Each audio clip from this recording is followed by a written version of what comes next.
You ask Tiger to solve. This deals with linear equations with one unknown. The final result is y equals 5. Let's solve it step by step. Simplify the expression. Break up the fraction. Find the greatest common factor of the numerator and denominator. Factor out and cancel the greatest common factor. Expand the parentheses. Group the coefficients. Find the lowest common denominator. Multiply the denominators. Multiply the numerators.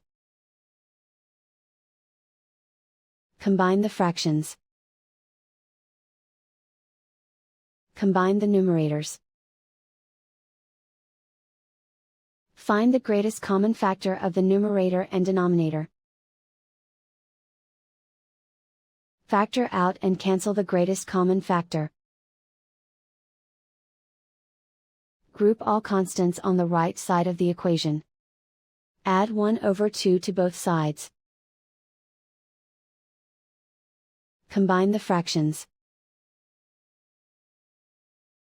Combine the numerators. Reduce the zero numerator.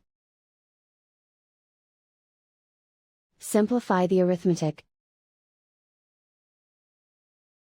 Convert the integer into a fraction. Combine the fractions. Combine the numerators. Isolate the s. Multiply both sides by inverse fraction 2/1. Group like terms. Multiply the coefficients. Simplify the fraction. Multiply the fractions. Simplify the arithmetic. And so the final result is y equals 5.